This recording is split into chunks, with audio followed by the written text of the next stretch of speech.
Queridos, dando continuidade à série no livro de Êxodo, no capítulo 32, gostaria que vocês abrissem suas Bíblias no capítulo 32 do livro de Êxodo, o segundo livro do Antigo Testamento.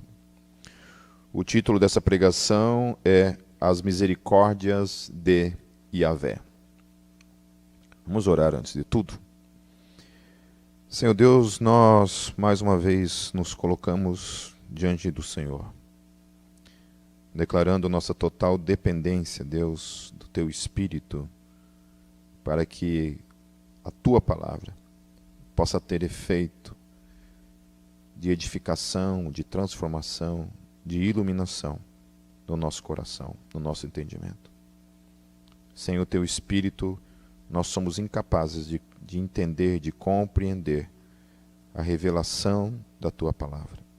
Revela-nos aquilo que está escrito na Tua palavra, de modo claro, iluminando o nosso entendimento para compreender. Em nome de Jesus. Amém. Antes de qualquer coisa, assim, de eu entrar necessariamente no texto, algo que a gente precisa sempre ter em mente quando a gente lê qualquer coisa no Antigo Testamento, nós sempre temos que olhar para o Antigo Testamento e entendê-lo como uma revelação não completa. Ou seja, algo que Deus está revelando para aquele tempo, porém vai se completar e vai se tornar absolutamente compreensível somente na revelação do Novo Testamento. Okay? Então, por isso que você vê coisas que Deus revela ali, que fala, né, que o texto fala, a gente vai ver alguns textos ali que vai falar, tratar exemplificamente essas questões, que você lendo o texto simplesmente naquele contexto ali, né, sem olhá-lo do ponto de vista do Novo Testamento, da revelação total que o Novo Testamento traz, né, consumando essa revelação, você pode ter alguns conceitos de Deus que são meio furados, né? Por exemplo, que Deus muda os seus planos, né? Que Deus tem um plano, mas daqui a pouco ele muda os seus planos, né? E coisas que a gente vai tratar hoje nessa noite. Mas, à luz do Novo Testamento, não tem como a gente acatar isso, certo? Porque no Novo Testamento a gente vê, então, que o Antigo Testamento é uma revelação que vai progredindo, até que no Novo Testamento, então, nós recebemos da parte de Deus uma revelação clara acerca da vontade de Deus, do agir de Deus, da soberania de Deus, que vai para além do tempo e da história. E aí a gente tem isso revelado de modo claro no Novo Testamento. Ok? Então o Novo Testamento ele é o desfecho da revelação, ele é a consumação da revelação. Depois do Novo Testamento, depois daqueles 27 livros do Novo Testamento, a igreja não reconhece mais nenhum outro livro com a mesma autoridade canônica que esses livros possuem, certo? E claro que isso é um posicionamento que nós temos e cremos que é a direção que o Espírito Santo deu para a igreja, né? Porém, há outros que discordam disso, que acabam abraçando outros livros também como inspirados por Deus, né? E inclusive acreditam, por exemplo, na Igreja Católica, que acaba acreditando que o Papa tem, de certa forma, uma autoridade que muitas vezes se sobrepõe até mesmo às Escrituras, né? E isso eu acho um tanto perigoso, mas esse é o meu posicionamento, é o posicionamento da Igreja Protestante, que tem a máxima de que somente as Escrituras. Amém? Se não está nas Escrituras, nesses 66 livros que compõem a Bíblia protestante, se não está contido nesses 66 livros, então nós não temos para com as nossas vidas. Amém? Então, assim, só contextualizando esse texto, lá no capítulo 24, no versículo 13, o que nós temos? Moisés, ele partiu com Josué, né? Josué era o auxiliar, digamos assim, que era o braço direito, era uma espécie de discípulo de Moisés, que estava o tempo todo com ele. Os dois sobem para o Monte Sinai para receber, então, uma revelação da parte de Deus, uma direção da parte de Deus, né? Lá no versículo 18, fala que eles ficaram 40 dias e 40 noites neste monte, certo? Então eles saem e ficam lá 40 dias e 40 noites falando com Deus, recebendo da parte de Deus toda a revelação. Deus, nesse tempo de 40 dias e 40 noites, Deus dá ordenanças claras que eles deveriam construir um tabernáculo do jeito que seria mostrado para eles. Tá certo? Então Deus estava revelando como ele queria esse tabernáculo, né, determinando como seria, e Deus ainda fala para Moisés, olha, cuidado para que você faça tudo conforme será mostrado para você. Tudo deve ser conforme aquilo que será revelado para você. Deus não estava preocupado com a opinião dele, perguntando a opinião dele, de alguma forma, era como ele estava sendo revelado, eles deveriam fazer aquilo. E suas últimas ordenanças é que não deveriam se esquecer de descansar.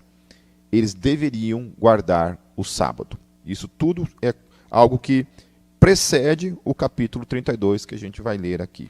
Certo? Então, no final do capítulo 31, Deus dá essas ordenanças claras em relação a eles terem o seu tempo de descanso. Ou seja, eles deveriam descansar. Portanto, sua ordenança é que eles deveriam servi-lo, porém, algo tão importante quanto servi-lo é que eles deveriam descansar. Porque a gente tem, muitas vezes, um conceito que servir a Deus, obedecer a Deus, implica muitas vezes em fazer coisas. Né? Somente fazer, operar, estar ativo, né? Na atividade, sempre fazendo coisas para Deus. Porém, servir a Deus, obedecer a Deus e amar a Deus também se demonstra quando a gente descansa. Né? E muita gente às vezes sente culpa em descansar. Parece que como se descansar fosse pecado, fosse errado você ter o teu tempo de descanso.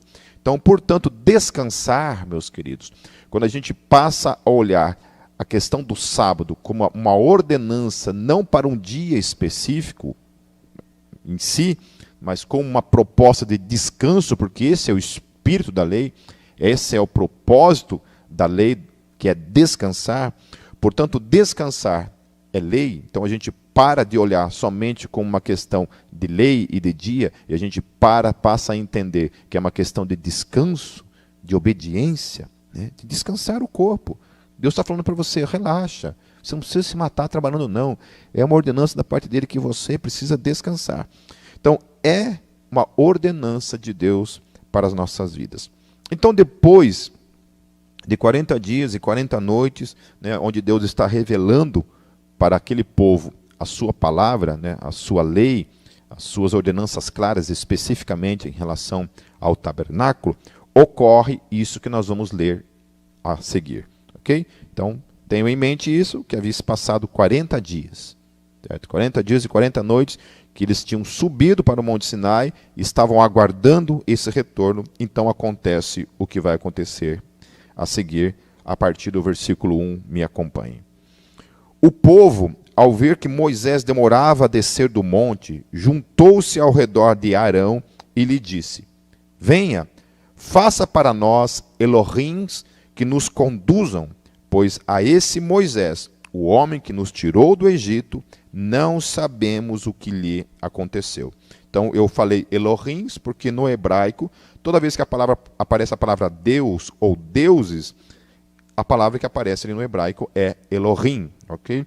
Então eu estou falando no plural Elohims, mas o certo também pode ser Elohim.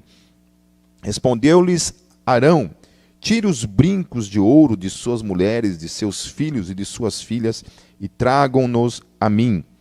Todos tiraram seus brincos de ouro e os levaram a Arão. Então, olha só, a questão desse texto, ele traz uma coisa muito interessante para mim e para você, porque muitas vezes a gente olha para todos esses textos aqui do Antigo Testamento, a gente pensa assim, que acerca de Israel como uma coisa que não cabe a nós, né? Talvez não sejam coisas que a gente vivencia no nosso dia a dia. Mas essa questão da demora de Deus é algo que pega muito a mim e a você. Quando Deus demora, às vezes, para realizar coisas em nossas vidas, muitas vezes a gente chuta o balde. A gente chuta o balde e a gente começa a se entregar, muitas vezes, para o pecado ou para a preguiça, ou para a desistência do ministério ou dos sonhos. Então, não muito diferente disso do que está acontecendo aqui, é com a gente.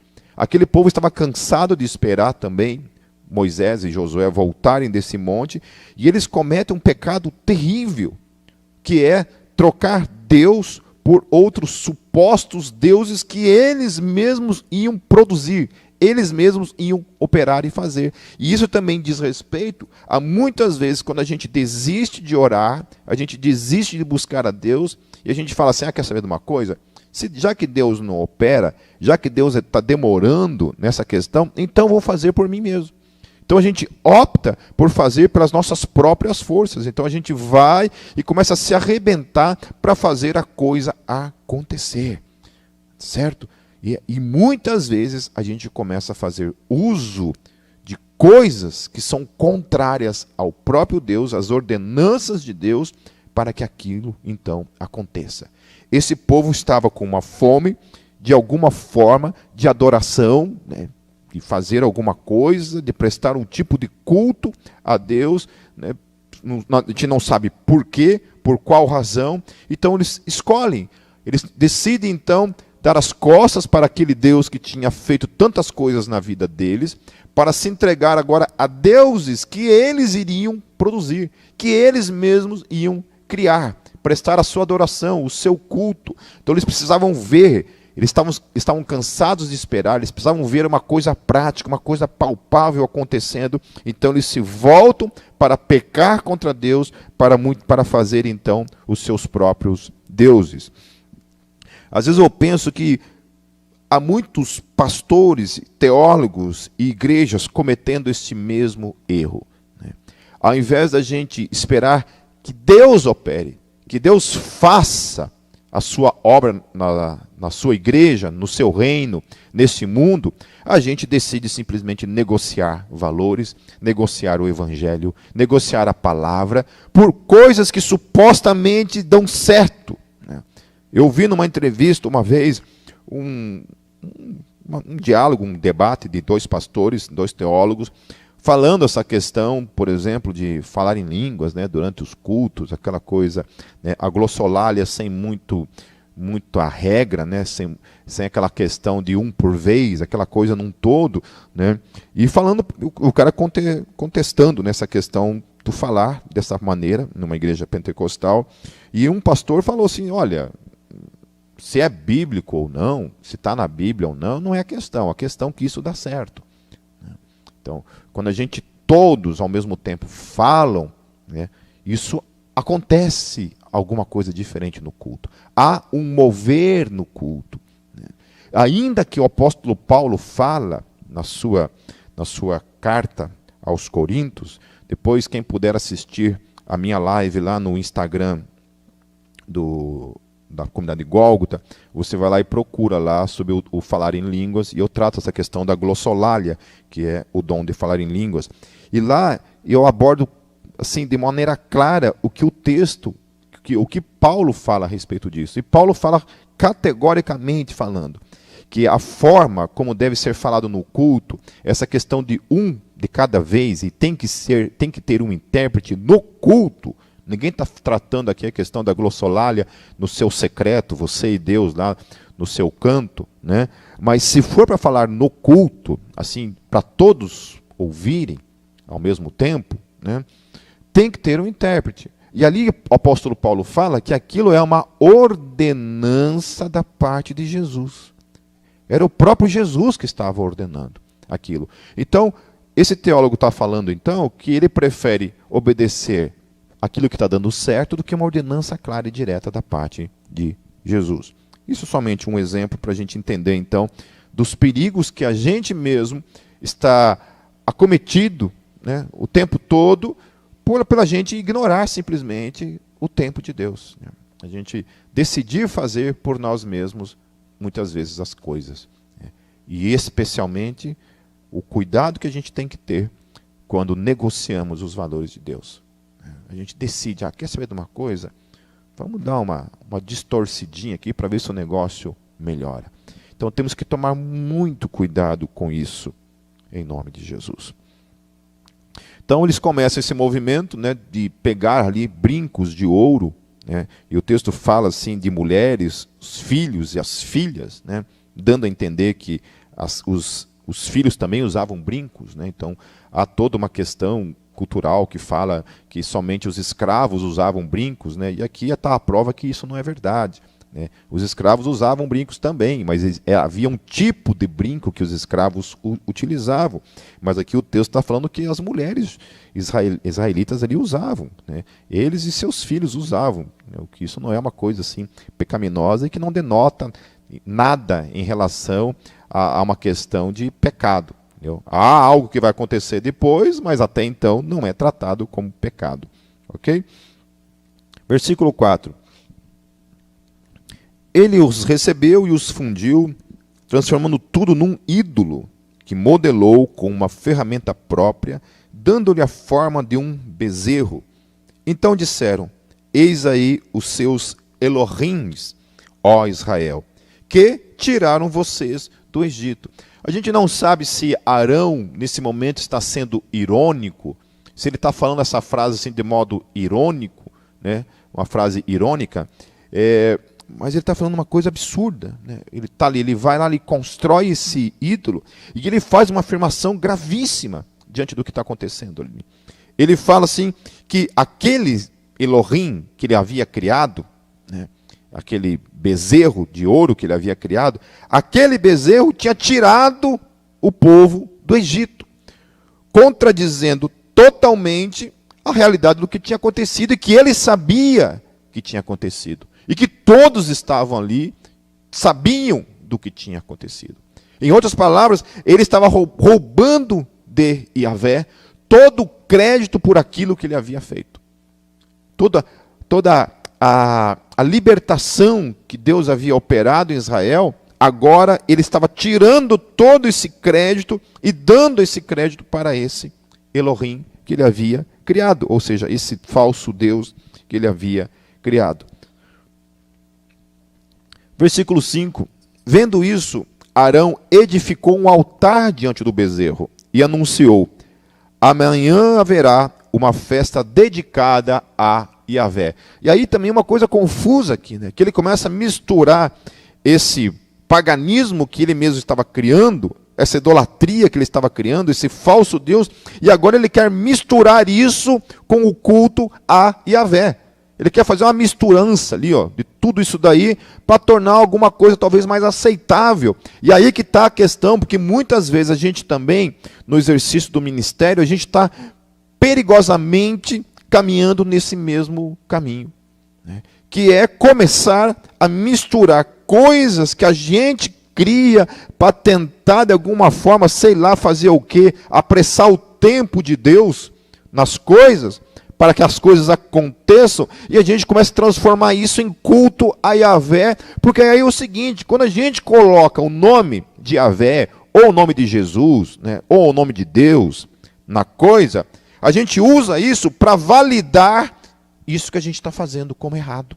Então, era um erro aquilo que ele estava cometendo, e ele está agora colocando o nome de Yahvé nisso tudo, para de alguma forma dar uma amenizada naquele pecado gravíssimo que ele estava fazendo. E como nós temos que tomar esse cuidado? O mesmo cuidado nós temos que tomar na nossa vida, para que a gente não coloque o nome de Deus em coisas que não são de Deus. Amém? Tomar muito cuidado, para que os nossos planos, os nossos projetos, as nossas supostas estratégias, principalmente essas de negociação do Evangelho, não sobreponham a verdade somente porque a gente colocou o nome de Jesus em cima. Né? Às vezes não precisa nem o nome de Jesus, às vezes você só coloca assim, pastor fulano de tal. Se tiver o nome lá de pastor Pipe, opa, não precisa de mais nada. Não precisa ter contexto bíblico, não precisa ser baseado na palavra de Deus. Está ali, pronto, está tudo certo. Na manhã seguinte, ofereceram holocaustos e sacrifícios de comunhão. Olha só. Seus sacrifícios, seus holocaustos deveriam ser utilizados para Deus. E agora eles estão utilizando isso para esse Elohim. fazendo essa misturança toda, oferecendo esses animais, esses sacrifícios, que era para Deus, para esses falsos deuses. O povo se assentou para comer e beber, e levantou-se para se entregar à farra. Então, uma festa estava sendo feita. Então Yahvé disse a Moisés: desça, porque o seu povo, que você tirou do Egito, corrompeu-se. Eu acho interessante, né? Porque parece que agora Deus, até então chamando esse povo de meu povo, agora Deus meio que joga a bronca na mão de Moisés. Né? Deus fica tão indignado porque Deus não chama de meu povo. Deus chama de o seu povo. Fala para Moisés: olha, desça lá porque o seu povo, aquele povo que você tirou, não era mais ele. É como se Deus estava dizendo para aquele povo, por meio de Moisés, estava dizendo o seguinte: olha, então tá bom, então vocês não são o meu povo, vocês são o povo de Moisés. Vocês são o povo de Moisés, e foi Moisés que tirou vocês, não fui eu, isso não tem nada a ver comigo. Então às vezes eu penso que Deus faz a mesma coisa com a gente. Quando a gente começa a ignorar o tempo de Deus na nossa vida, a gente começa a negociar valores, né? Você já viu pessoas que começam a negociar valores, inclusive para se entregar para o pecado no dia a dia? Né? E quando peca, o que eu já vi de gente, estou falando de crente aqui, ó, do dia comum, né? Onde a gente vai lá, faz as nossas burradas, as nossas cacas no dia a dia, né?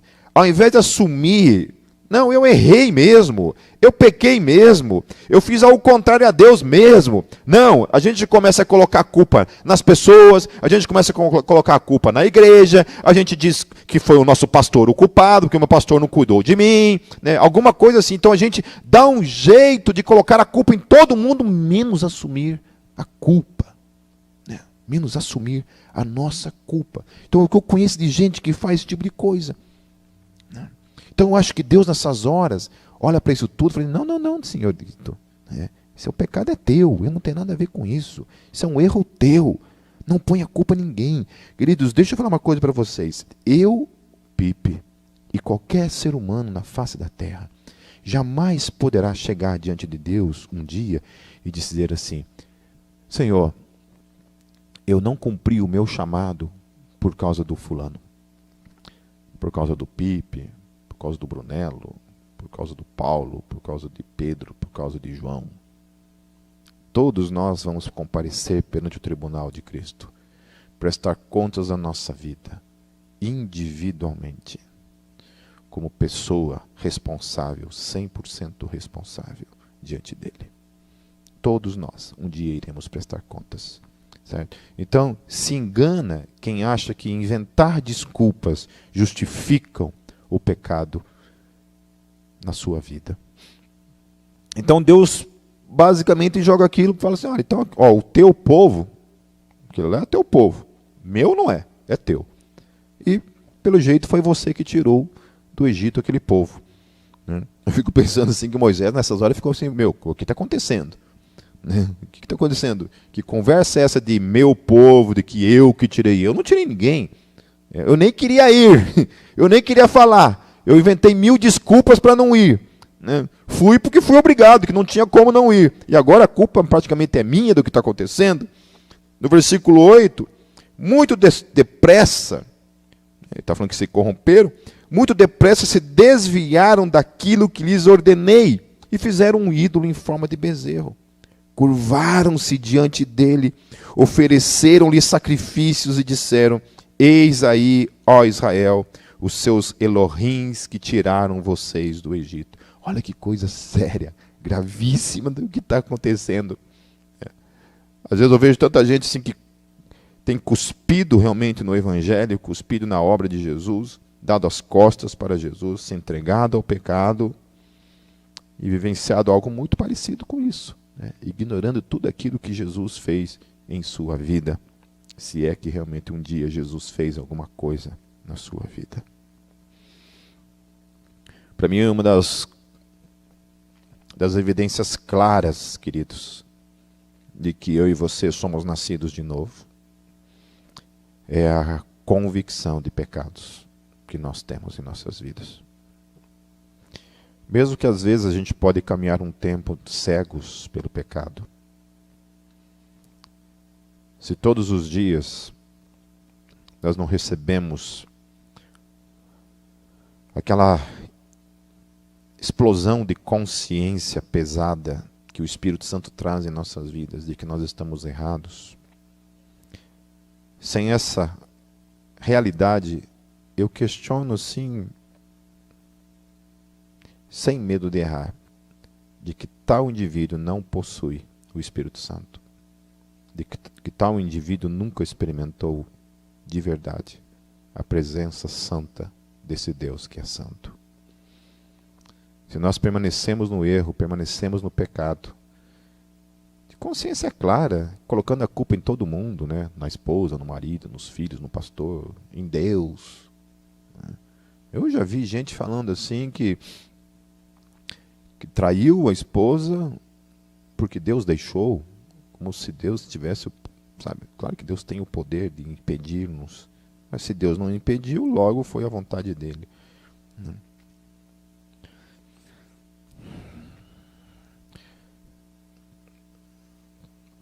Versículo 9. Disse Yahvé a Moisés: tenho visto que este povo é um povo obstinado. Deixe-me agora, para que a minha ira se acenda contra eles, e eu os destrua. Depois farei de você uma grande nação. Então Deus, obviamente, fica irado contra aquele povo, e Deus quer destruir aquele povo, né? É um normal da realidade de um mundo criado por um Deus todo-poderoso. Isso é o normal. Deus é o Criador. Quando a gente não faz aquilo que Ele ordenou para a gente, não é nem não faz, né? É quando a gente faz aquilo que Ele ordenou para a gente não fazer, né? Não é nem a questão de você deixar de fazer o que Ele falou para você fazer. É quando você faz aquilo que Ele falou para você não fazer. Não faça isso. E o primeiro pecado aqui está sendo o pecado contra o primeiro mandamento, que era justamente o que Deus tinha falado. Olha, gente, eu vou fazer várias coisas na vida de vocês, mas vocês não devem fazer isso. Eu não quero que vocês prestem culto a outro Deus. A gente já tratou isso. Que biblicamente isso tinha um sentido, uma razão de Deus falar para eles: não adorem outro Deus. Por quê? Porque, segundo a palavra de Paulo lá, né, as palavras de Paulo, não existe o ídolo. O ídolo não é nada.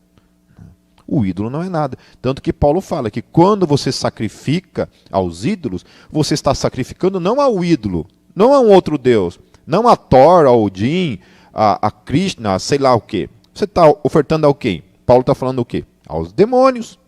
Certo? Então, é aos demônios. Então, não seja burro, porque não existe um outro Deus que pode agir sobre as suas vidas.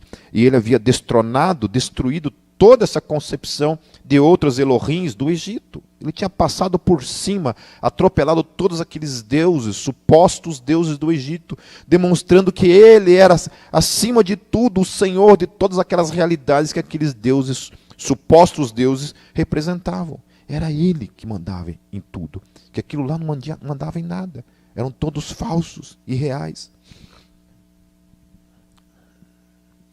Versículo 11, Moisés, porém, suplicou a Yahvé, o seu Elohim, chamando: ó Yahvé, por que se acenderia a tua ira contra o teu povo, que tiraste do Egito com grande poder e forte mão? Então aqui, Moisés está devolvendo para Deus, falando para ele assim: ó Senhor, Yahvé, foi você quem tirou, não fui eu. A obra foi tua. Foi você, eu não fiz nada. Eu só fui um instrumento do teu poder. Foi você quem fez. Moisés está estrategicamente devolvendo aquilo para Deus, dizendo que a glória daquilo é dele, não é dele mesmo, mas é de Deus. Porque diriam os egípcios: foi com a intenção maligna que ele os libertou, para matá-los nos montes e bani-los da face da terra.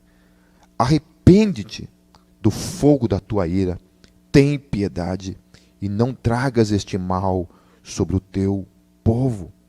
Lembra-te dos teus servos Abraão, Isaque, Israel, aos quais juraste por ti mesmo: farei que os seus descendentes sejam numerosos como as estrelas do céu, e lhes darei toda esta terra que lhes prometi, que será a sua herança para sempre. E sucedeu que Yahvé arrependeu-se do mal que ameaçara trazer sobre o povo.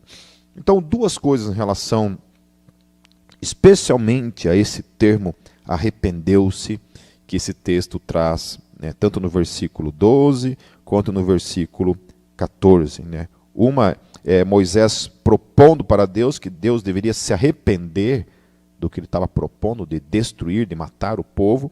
E no versículo 14 fala que realmente Deus se arrependeu daquilo que ele estava proposto a fazer. Por isso, no início da pregação, eu falei que a gente tem que tomar muito cuidado ao tomar o Antigo Testamento de modo literal, alguns termos, sem olhar isso para a revelação do Novo Testamento. Amém? Ou seja, Deus muda os seus planos? Não. Em sua soberania? Não. Na sua presciência? Não. Antes de todas as coisas, Deus já havia predeterminado as coisas como seriam. Certo? Então aqui, esse termo arrependimento que aparece ligado a Deus é um pouco diferente da forma como a gente entende arrependimento na língua portuguesa, certo? Então, por exemplo, Naham, no hebraico, é usado para se referir quando o homem se arrepende. Então, quando eu me arrependo de algo, a palavra hebraica que é utilizada é Naham. Certo? Que diz respeito, Shub, tá ok? Voltando aqui.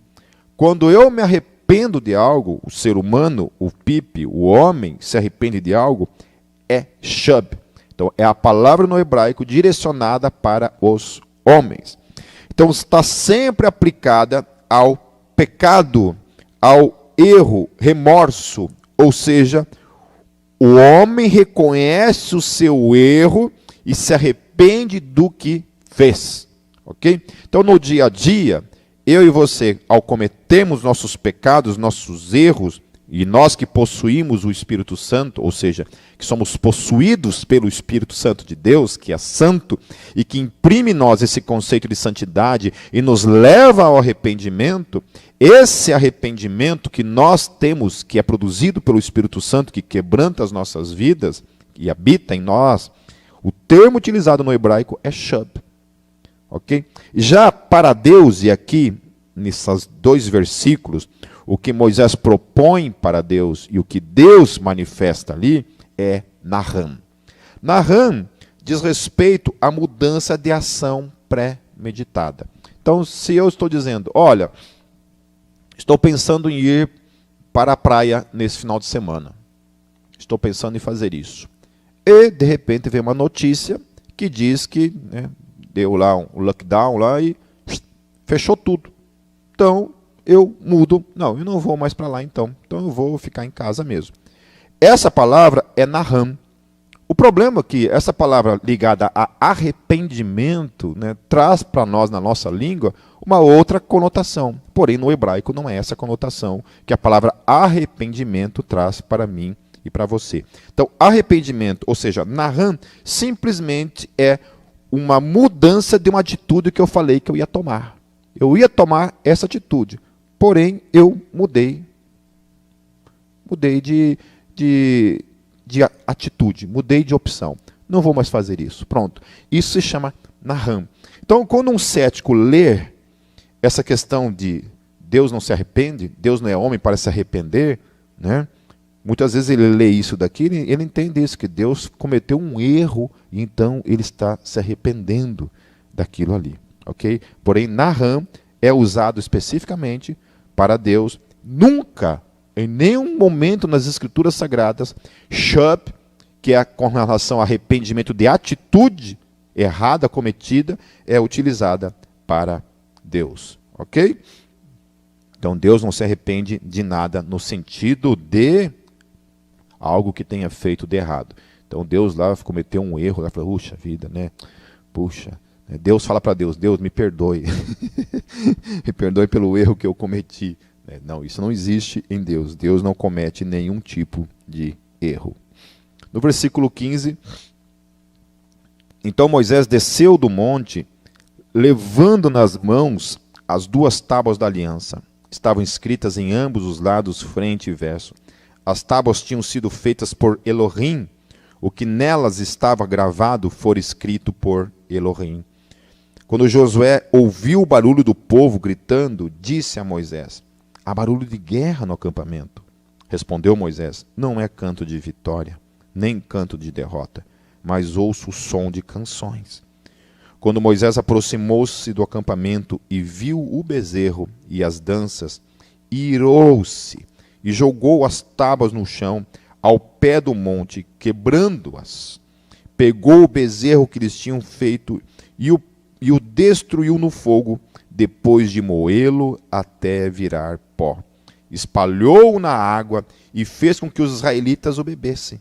E perguntou a Arão: que lhe fez esse povo para que você o levasse a tão grande pecado? Respondeu Arão: não te enfureças, meu senhor. Tu bem sabes que esse povo é propenso para o mal. É muito interessante isso, né? Porque há um conceito claro que todo mundo ali sabe, que aquele povo não presta. Que aquele povo é jaguara mesmo. Que aquele povo é inclinado para o pecado. Que o bem que eu quero fazer eu não faço, mas o mal que eu não quero fazer eu faço. É isso que o apóstolo Paulo fala. O apóstolo Paulo, conhecedor da graça, sabe de todo o que Jesus fez por ele na vida dele, né? Sabe da maravilha da obra na cruz, mas ele tem essa questão clara dentro dele. Fala, olha, é um conflito, é uma realidade, não somente desse povo, mas é uma realidade de todo ser humano. E intrinsecamente, todos nós estamos incluídos nessa realidade. Nós somos propensos para o mal. Que isso não é a graça, não é a misericórdia. Todos nós somos propensos para o mal, para fazer o mal, para pecar, para errar. Ninguém é melhor do que ninguém. Por isso que o apóstolo Paulo fala, olha, você que fala do irmão dessa maneira, você erra em outras coisas. Nós todos estamos incluídos no mesmo pacote de erros. Amém? Isso não é a graça, não é Deus que nos leva ao arrependimento. Todos nós estamos lascados, se não fosse o sangue de Jesus, a obra redentora de Jesus nas nossas vidas. Versículo 23, eles me disseram, faça para nós Elohims que nos conduzam, pois esse Moisés, o homem que nos tirou do Egito, não sabemos o que lhe aconteceu. E é interessante isso, né? Porque até ali parece que toda a confiança deles não estava em Yahvé, estava em quem? Em Moisés. Não tinha entrado na cabeça dessas pessoas ainda que era Deus quem tinha os tirado do Egito, ao invés daquele homem. Aquele homem era só uma ferramenta, um instrumento na mão de Deus. É a mesma coisa quando pessoas falam, aquela igreja só tem hipócrita, aquele pastor, eu saí da igreja por causa do pastor, eu saí da igreja por causa do amor, do irmão, eu desisti do meu ministério por causa daquele irmão, por causa daquilo que aconteceu, daquilo ali, daquilo lá, né? Ou seja, quem afinal de contas é o Deus dessa pessoa? Quem, afinal de contas, é o Senhor dessa pessoa? Quem que realizou, afinal de contas, alguma obra, se é que existiu alguma obra na vida dessa pessoa? Porque se é o PIP que realizou, o PIP pode frustrar qualquer pessoa, aí é obviamente que você pode dar as costas, ele dar as costas, e pôr toda a culpa nele, acabou. Entende? Mas se aquilo que realizou a obra, se aquele que realizou a obra na minha vida foi Jesus de Nazaré, é a ele que eu devo prestar contas da minha vida, por tudo, exatamente tudo, inclusive as minhas frustrações, né, as minhas indignações com pessoas que falam mal de mim, pessoas que me maltratam, que me perseguem, não é isso? Mas se Jesus de Nazaré é o Senhor da minha vida, lasque-se a opinião das pessoas. Lasque-se os erros dos outros. Os erros dos outros jamais devem ser desculpas para eu errar também. O Brennan Manning, ele fala isso no livro Assinatura de Jesus. E essa frase, para mim, assim, ela vale o livro, esse pensamento que ele tem nesse livro. Ele fala assim que o grande problema de nós, cristãos, muitas vezes, porque a gente nivela a nossa espiritualidade sempre na horizontal, né? A gente sempre olha para o lado e a gente pensa assim, esse aí peca mais do que eu. Eu faço mais coisas que esse. E isso, de alguma forma, traz para mim e para você algum tipo de aceitação da mediocridade espiritual para nossas vidas. A gente aceita viver nesse nível de espiritualidade rasa, morna.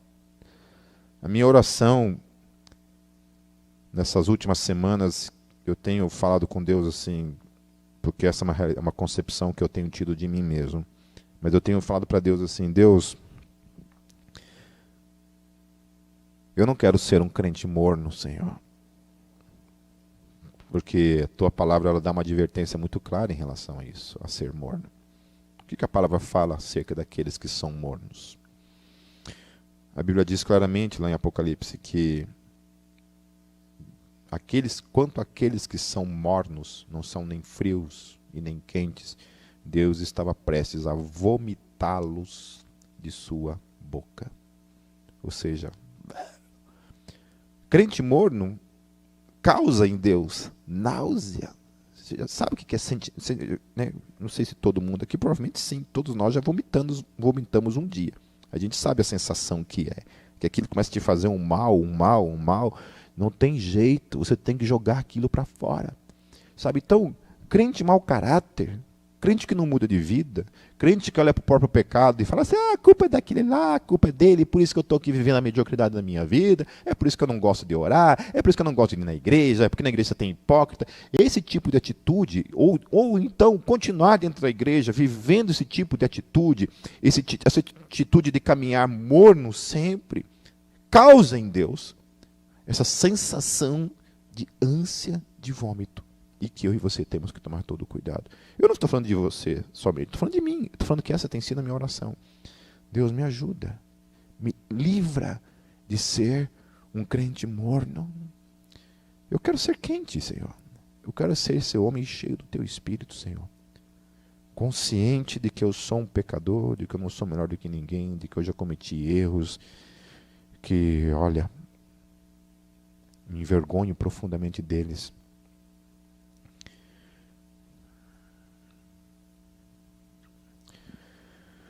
Amém. Então eles começam a dar o crédito para Moisés, ao invés de dar o crédito para Deus do que estava acontecendo. Eles não conseguiam mais esperar o tempo de Deus. E eles queriam adorar outros deuses, então. Versículo 24, então lhes disse, quem tiver enfeites de ouro, traga-os para mim. O povo trouxe-me o ouro, e eu joguei no fogo, e surgiu esse bezerro. Moisés viu que o povo estava desenfreado, e que Arão o tinha deixado fora de controle, tendo se tornado motivo de riso para os seus inimigos. Essa é uma outra realidade muito triste, porque você vê que toda pessoa que se afasta de Deus, né, que se afasta dos seus propósitos dados por Deus, do chamado de Deus, fica com uma vida louca quando a gente se afasta, né? Quantas e quantas pessoas que eu lembro que eram cheias de Deus, aparentemente, sabe, servos operantes, fazendo coisas para Deus, e vivendo uma vida aparentemente cheia do Espírito Santo, e de repente desanda, se prostitui, se entrega para as drogas, se afasta, se enfia em qualquer outra coisa na vida, menos no reino de Deus.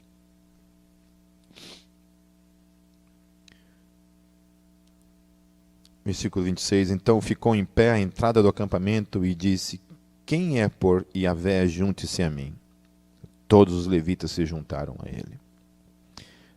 Declarou-lhes também, assim diz Yahvé, o Elohim de Israel, pegue cada um sua espada, percorra o acampamento de tenda em tenda e mate o seu irmão, o seu amigo e o seu vizinho.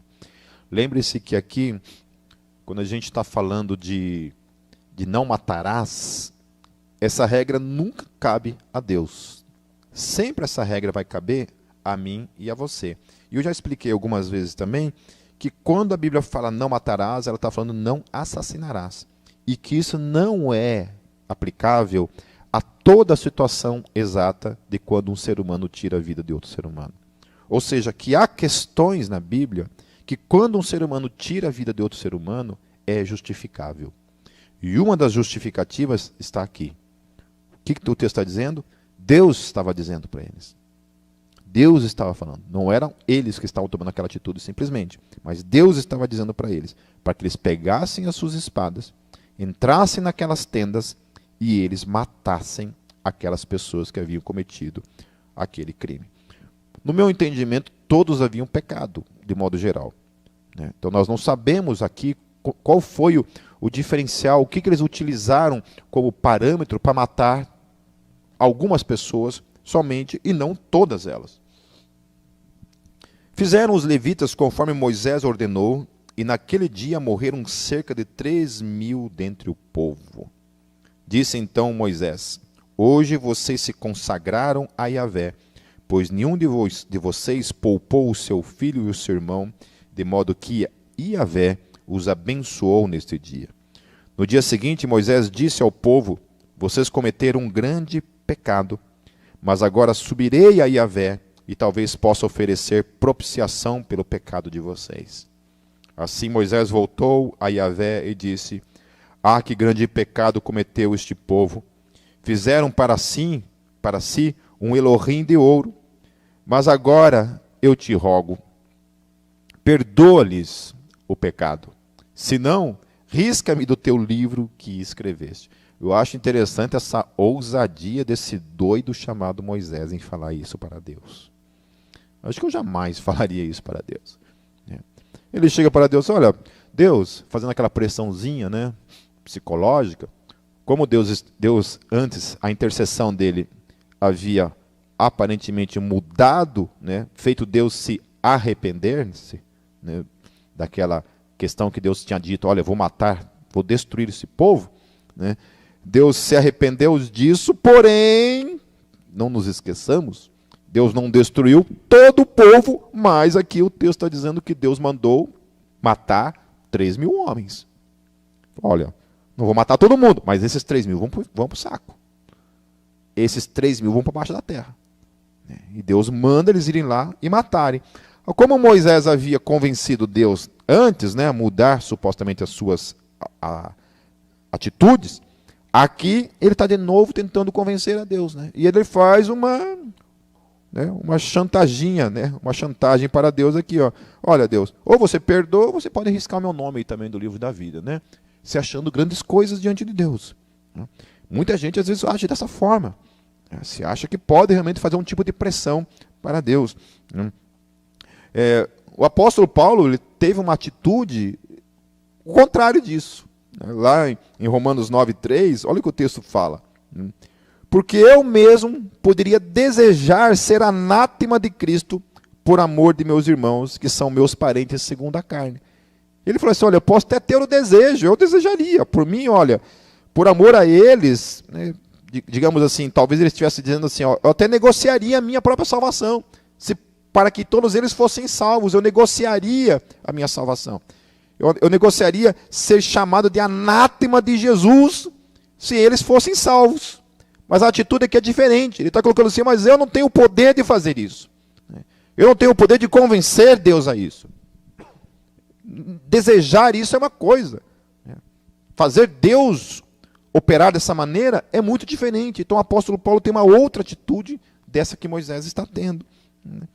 Então, também lá no mesmo texto ele te fala, que ele tinha consciência plena que nem todo o israelita seria salvo. Por isso que ele fala isso. Olha, eu tenho convicção plena que isso é um assunto da soberania de Deus, que nada do que eu disser pode convencer a Deus do contrário. Ele está dizendo isso. Nem todos que são de Israel são israelitas. Ele sabia disso. No mesmo contexto ele está falando isso. Lá no capítulo 9 de Romanos.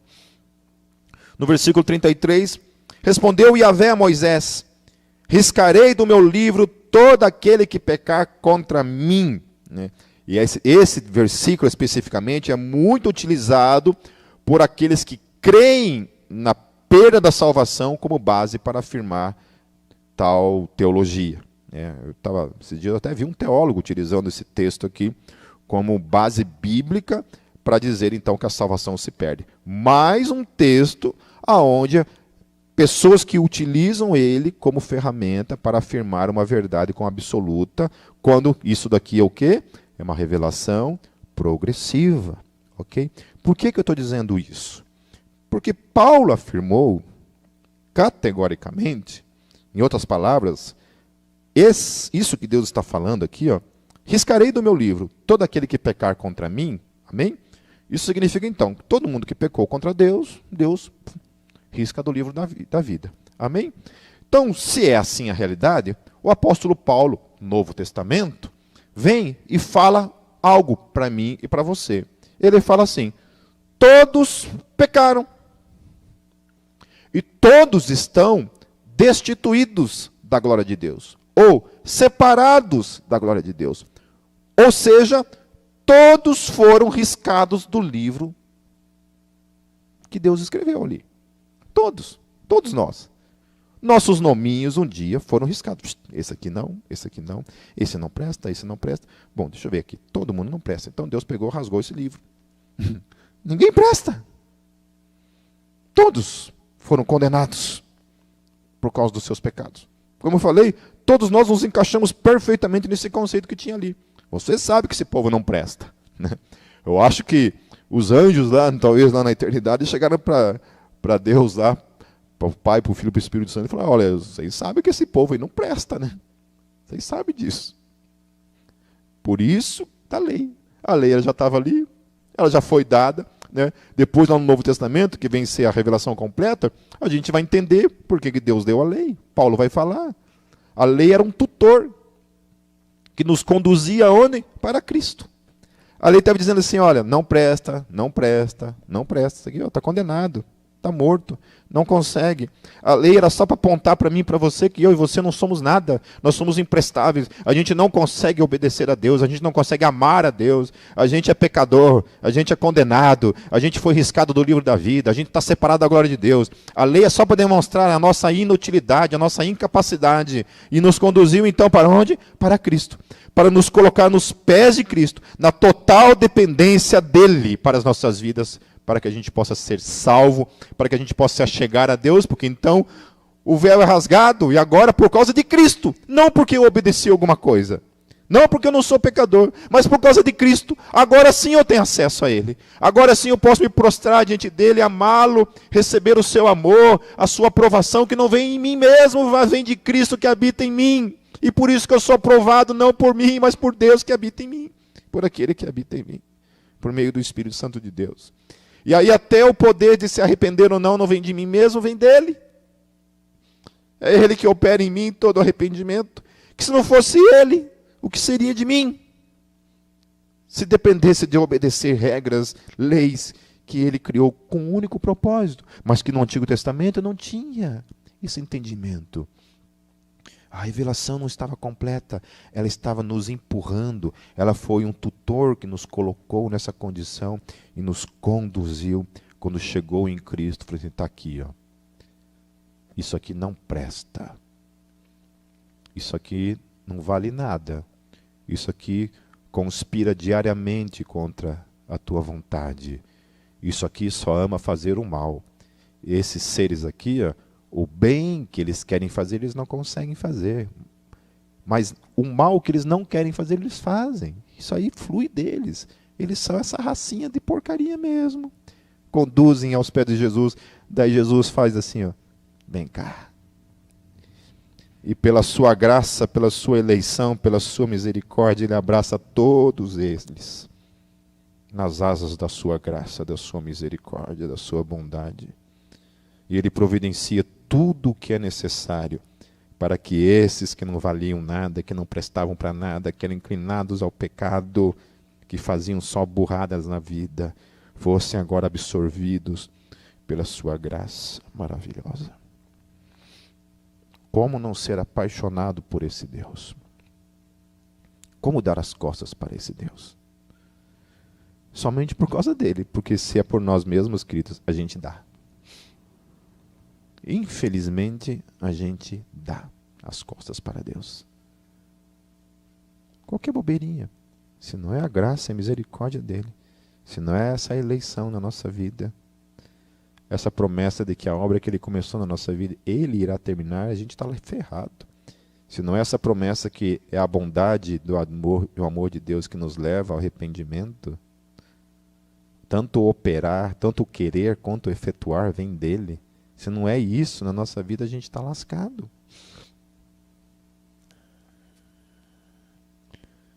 No versículo 34, agora vá, guie o povo ao lugar de que lhe falei, e meu anjo irá à sua frente. Todavia, quando chegar a hora de puni-los, eu os punirei pelos pecados deles.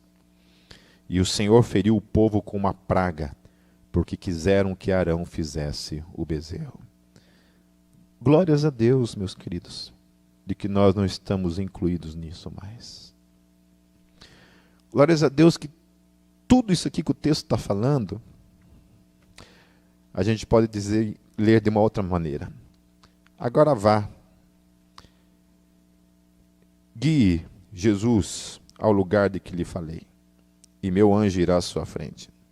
Todavia, quando chegar a hora de puni-lo, eu o punirei pelos pecados, não dele, mas de todos nós. Não é tremendo isso? Que a gente só chegou à terra prometida porque Jesus fez exatamente isso daqui. Ó. Ele assumiu todos os nossos pecados, os nossos erros sobre ele, para nos colocar nessa condição de total e absoluta misericórdia. Porque Deus, ainda que Moisés tenha falado para ele assim, olha, tenha misericórdia, perdoe os pecados dele, ou tira o meu nome do livro que escreveste, o que Deus fez? Deus continuou, tá bom, riscou o nome deles do livro que ele escreveu, puniu, trouxe juízo sobre eles.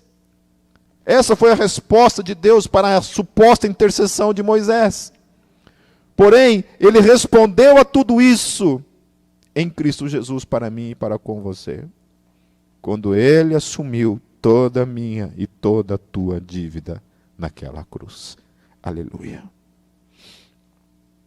Lamentações 3, 22, 23, para encerrar, meus queridos. As misericórdias de Yahvé são a causa de não sermos consumidos. Porque as suas misericórdias não têm fim. Novas são cada manhã.